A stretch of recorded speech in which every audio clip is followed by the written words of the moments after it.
के बीचों बीच अंधेरा गहरा चुका था। चारों ओर बस सन्नाटा, ठंडी हवा की सरसराहट और पेड़ों की शाखाएं जो जैसे किसी राज की गवाही दे रही हों। उसी रात एक बुजुर्ग आदमी, एक साधारण परंतु गहरे दिल वाला भक्त, अपनी झोली में एक हीरा जैसे कीमती चीज लेकर चल रहा था। अपने बगीचे का पका हुआ कटहल, जिसे वह स्वयं भगवान जगन्नाथ को अर्पित करने जा रहा था। उसकी चाल धीमी थी, सांस भारी, पर आंखों में एक ही चमक, बस प्रभु तक पहुंच जाऊं, बस उनका चरण छू लूं।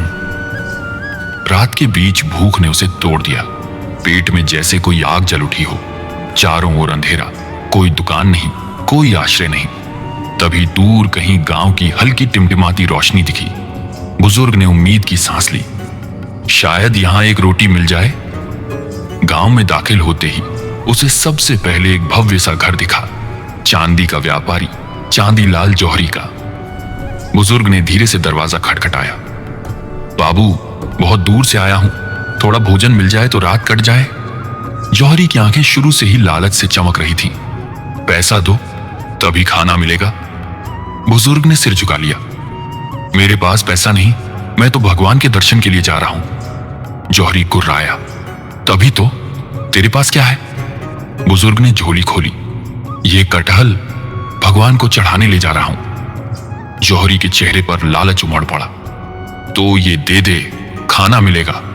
बूढ़े ने कांपती आवाज में कहा, यह प्रभु के लिए है, मैं इसे नहीं दे सकता। जौहरी का गुस्सा फूट पड़ा। तो निकल यहां से। दुखी मन से बूढ़ा वापस अंधेरे में लौट गया। एक पेड़ के नीचे बैठ गया, भूखा प्यासा। ठंड बढ़ती गई, उसके हाथ कांप रहे थे, पर भगवान का नाम उसके होंठों से अलग नहीं हुआ।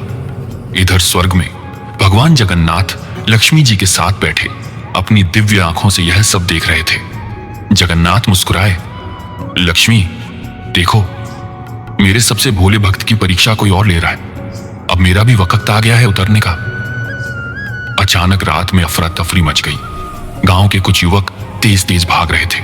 बूढ़े ने देखा, पर थकावट से दोबारा आंख लग गई।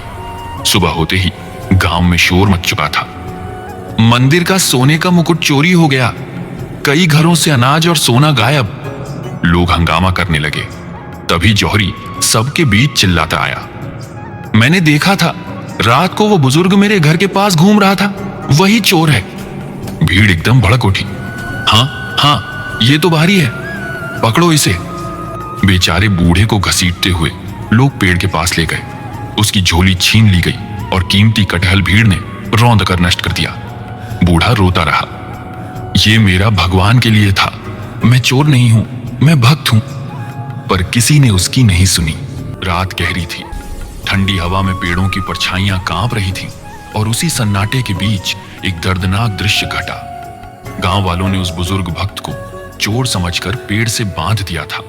उसके झुर्रीदार हाथ रस्सियों में कसे हुए थे, चेहरा आंसुओं से भीगा हुआ था, और पैरों के पास पड़ा हुआ वह पका कटहल, रौंदा हुआ, फटा हुआ, उसकी भक्ति पर चोट जैसा था। आकाश के पार भगवान जगन्नाथ अपनी दिव्य आंखों से सब देख रहे थे। लक्ष्मी माता ने चिंतित होकर कहा, स्वामी, आपके भक्त पर यह अत्याचार। जगन्नाथ ने कठोर स्वर में कहा, यह मैं सहन नहीं कर सकता। आज गांव वालों को सत्य, करुणा और न्याय तीनों का पाठ सिखाना होगा। और उसी रात भगवान ने मन में एक योजना रची। गांव के असली चोर द्वारका उस समय अपने घर में चादर ओढ़कर सोने का नाटक कर रहा था, पर भीतर चिंता की आग जल रही थी। तभी अचानक उसके दरवाजे पर दस्तक हुई। द्वारका की पत्नी शीतल, जो दिल से बेहद दयालु थी, दरवाजा खोलती है तो देखती है एक छोटा काला सुंदर बालक, बड़ी बड़ी आंखें, चेहरा दिव्य चमक से भरा। माता, क्या कुछ खाने को मिल सकता है? बहुत भूख लगी है। शीतल मुस्कुराई। आओ बच्चा, अंदर आओ, भूखे को तो भगवान के रूप में खिलाना चाहिए। द्वारका पर्दे के पीछे से सब सुन रहा था। बालक जैसे सब समझ रहा हो, बोला, क्या तुम्हें पता है, गांव में आज बड़ी चोरी हुई है? शीतल बोली, हां बच्चा, सब परेशान है। बालक कोने में बैठकर खाने लगा, फिर धीरे से बोला, मैं अब भी गांव से ही सुनकर आ रहा हूं, सब लोग गुस्से में हैं, और अब तो उन्होंने एक तांत्रिक को बुलाने का फैसला किया है। द्वारका का दिल हलक में आ गया। बालक ने गंभीर स्वर में कहा, वह वह तांत्रिक जादू से चोर पकड़ लेता है। मैं दूसरे गांव में देख चुका हूं। द्वारका ने हड़बड़ाकर पूछा, कैसा जादू? बालक ने निवाला निगलते हुए कहा, वह सबको हरा रंग की एक एक डंडी देगा, लेकिन जिसे चोर मिलेगा उसका डंडा हरा ही रहेगा, बाकी सबका लाल हो जाएगा। द्वारका का चेहरा सफेद पड़ गया। बालक उठते हुए बोला, ठीक है, अब मैं चलता हूं, कल सबको सच पता चल जाएगा। और वह रात के अंधेरे में गायब हो गया, जैसे हवा में घुल गया हो। अगले दिन गांव के बीच तांत्रिक पहुंचा, रहस्यमयी वेश, हाथ में एक दिव्य दंड। वह वास्तव में भगवान जगन्नाथ ही थे, पर किसी को पहचान नहीं हुआ। उन्होंने सभी को एक एक हरा डंडा दिया और आदेश दिया, कल सुबह हर कोई अपना डंडा लेकर आए, जो चोर होगा उसका डंडा हरा ही रहेगा, बाकियों का स्वतः लाल हो जाएगा। सब घर गए। द्वारका पूरी रात डर में जागता रहा। उसे लगा, अगर मेरा डंडा हरा रह गया तो मैं पकड़ा जाऊंगा। डर के मारे उसने रात को ही अपना डंडा लाल रंग से रंग दिया। वह हंसा, अब सबका डंडा लाल होगा, मेरा भी लाल रहेगा, कोई मुझे चोर नहीं समझेगा। सुबह सब डंडे लेकर पहुंचे और चमत्कार, हर डंडा हरे रंग का था, सभी का बिल्कुल हरा। पर लोगों की निगाह एक जगह जाकर ठहर गई। द्वारका का डंडा बिल्कुल लाल था। भीड़ एक साथ चिल्ला उठी, चोर, यही चोर है। तांत्रिक जोर से हंसा, अरे मूर्ख, मैं जानता था तू जादू से बचने के लिए अपना डंडा रंग देगा।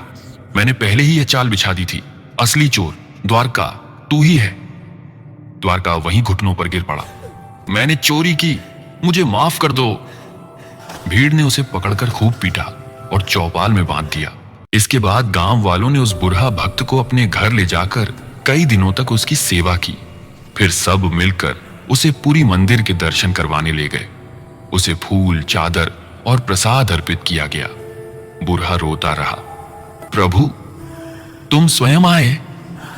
जब बूढ़ा अपने गांव लौट गया तो गांव वालों ने उसकी याद में गांव के प्रवेश पर एक पत्थर का चबूतरा बनवाया। बुढ़ा भक्त पीठ, जहां से प्रभु की लीला शुरू हुई थी।